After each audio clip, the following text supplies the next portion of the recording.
అందరికీ శుభోదయం అండి. ఈరోజు నేను సేమియాలతో పులిహోర చేస్తున్నానండి. దానికి ఈ గ్లాస్తో ఒక గ్లాస్ సేమియా తీసుకుంటున్నానండి.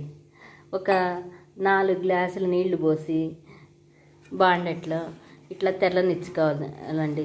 తెల్లేటప్పుడు సరిపడ ఉప్పు, పసుపు కొద్దిగా, 1 స్పూను నూనె వేసి బాగా నీళ్లు తెల్లనివ్వాలండి. తెల్లిన తర్వాత ఈ సేమియా పోయాలండి. చూడండి, బాగా నీళ్లు తెల్లుతున్నాయండి. ఇప్పుడు సేమియా పోయాలండి. ఇప్పుడు సేమియా పోసి ఇలా బాగా కలుపుకోవాలండి. ఇప్పుడు సేమియా ఉడికినాయండి. ఉడికినాయి అంటే గుర్తు మనం చేతితో పట్టుకుంటే మెత్తగా ఉంటాయండి. తర్వాత ఈ వడపోత బుట్టలో సేమియాలను వడగట్టుకోవాలండి. ఇలాగ వడపోసుకోవాలండి. ఇప్పుడు ఒక చల్ల నీళ్ళు ఒక 1/2 గ్లాస్ పోసుకుంటే బాగుంటుందండి. పొడి పొడిగా వస్తాయి సేమియా. ఇప్పుడు బాండెట్లో తాలింపు వేసుకోవాలండి. తాలింపుకి ఒక 4 స్పూన్ల పైన నూనె వేసుకోవాలండి. తాలింపులో శనగబెళ్ళు, మినప్పప్పు, జీలకర్ర, ఆవాలు, కరివేపాకు, ఎండుమిర్చి వేసుకోవాలండి. ఇప్పుడు బాగా వేగనివ్వాలండి తాలింపు. కొద్దిగా వేగిన తర్వాత పచ్చిమిర్చి సరిపడా, మీకు కారం ఎక్కువైతే ఒక 2 ఎక్కువ వేసుకోవచ్చు. కారం లేకపోతే మోయినంగా కావాలంటే ఒక 3 వేసుకొని బాగా వేగనిచ్చుకోవాలండి. వేగిందండి. దీంట్లో సేమియా పులిహోరకి సరిపడి నిమ్మరసం వేసుకోవాలండి. ఇప్పుడు కొద్దిగా ఇంగు కూడా వేసుకోవచ్చండి. తాలింపులో నిమ్మరసం వేస్తే టేస్ట్ వస్తుంది అట్లా అనుకోవద్దండి.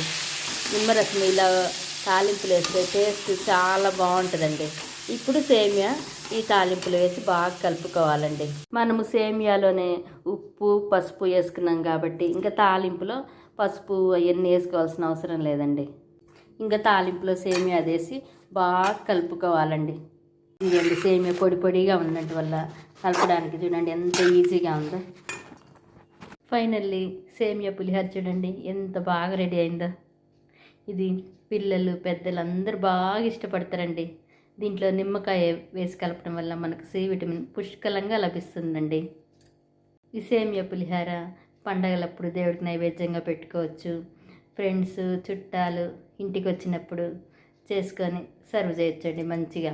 ఈ సేమియా పులిహోర ఉదయం టిఫిన్కి, సాయంకాలం స్నాక్స్కి కూడా చాలా బాగుంటుందండి. ప్రెగ్నెన్సీ లేడీస్ కూడా పుల్లగా బాగుంటుంది కాబట్టి చాలా బాగా ఇష్టపడతారండి. ఇది ప్రయాణాలకు తీసుకుపోవడానికి కూడా సౌకర్యంగా ఉంటుంది. చాలా బాగుంటుందండి. ఎప్పుడు చేసుకునే టిఫిన్లు కాకుండా ఇట్లా డిఫరెంట్గా కూడా మనం అప్పుడప్పుడు చేసుకొని తినొచ్చండి. ఇంత మంచి సేమియా పులిహోర మీకు కూడా చేసుకొని తినాలని నోరూరుతుంది కదండి. అయితే వెంటనే రెడీ చేసుకోండి.